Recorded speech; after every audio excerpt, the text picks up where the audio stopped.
So recently there was a story in China, here in China, in Zhuhai, which isn't really too far away. I've been there several times when I've done the Macau border crossing. And there's 2 YouTubers that live down in Zhuhai too.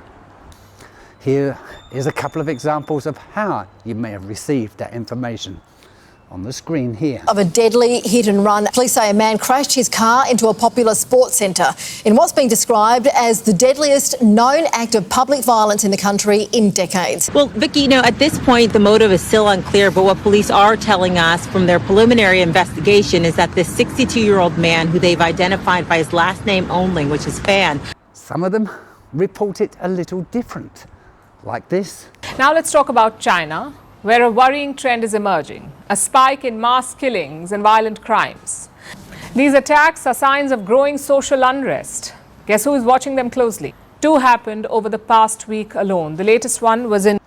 And of course, you may have also got it from the illustrious BBC, the British Broadcasting Corporation.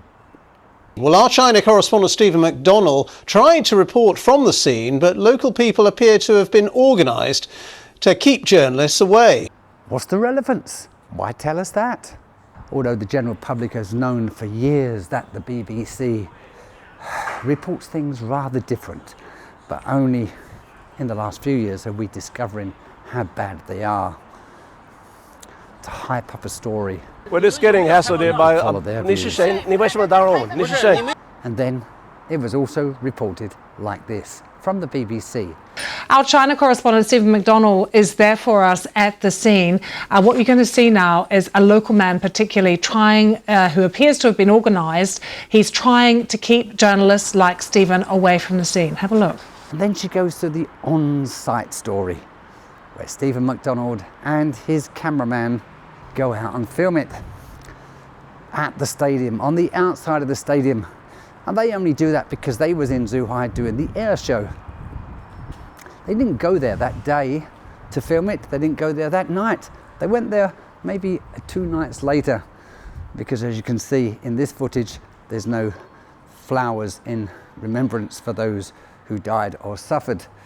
很震惊，很难接受。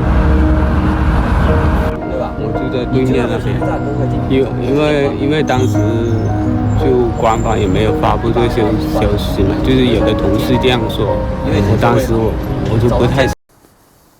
Local people are obviously very emotional about what's happened, because the people that was doing the athletic training outside the stadium would have been locals.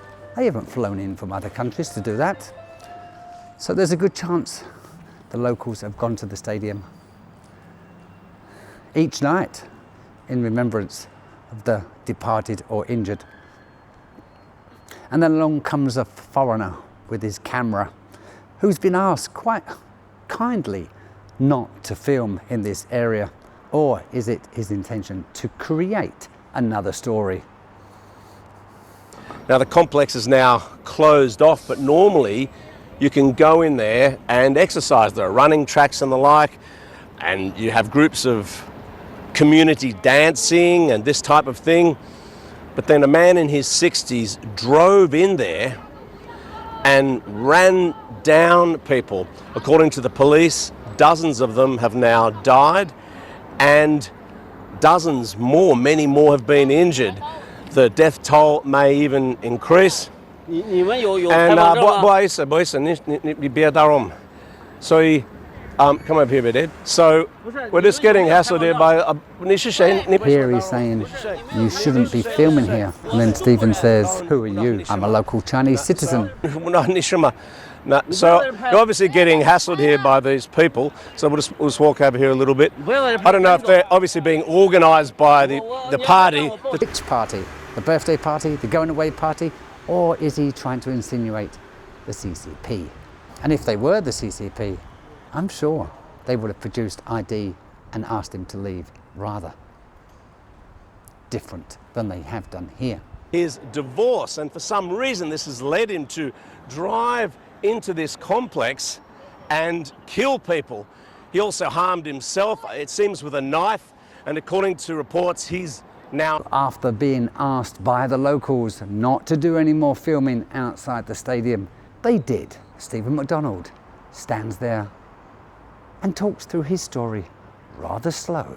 somebody has some sort of grievance, they end up taking it out on complete strangers, and then we have this type of thing of the government trying to stop it from happening.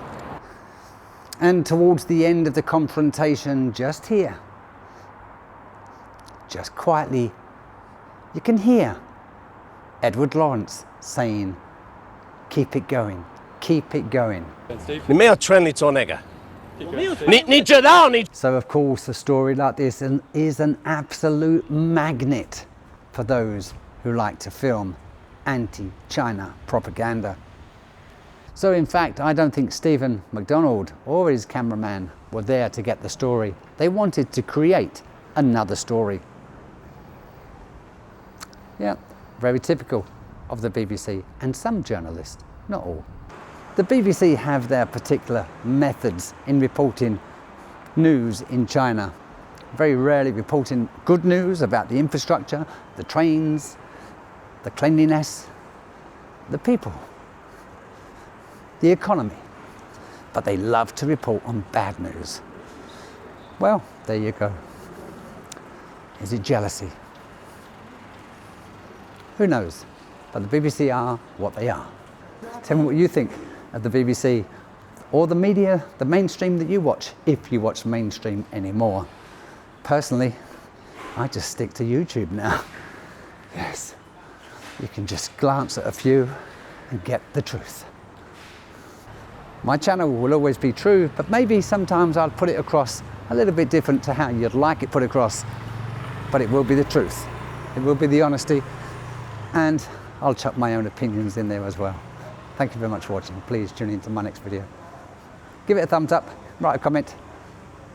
All the very best. Bye-bye. And the man who comes up to Steve in the blue t-shirt is repeatedly asking Steve not to film. He's telling him he's going to call the police. He's asking him to show his press certificate. And our correspondent Steve McDonald there continually saying, "Stop interrupting, I'm filming here." Thank you very much for watching. Please write a comment. Tell me what you think about the BBC or your media, whether it's in America, CNN, we know what they're like. Thanks for watching. NBC, maybe Fox is the only one we can trust these days. I don't know. Stephen just said it again. I'll tell the police if you do that. But Stephen, you said that you're implying that this is a member of the police or the government. So why are you saying you'll tell the police? Because you know full well that is not a member of the government, you liar. Tell me in the comments below. Thanks for watching. Take care. All the best. Bye-bye.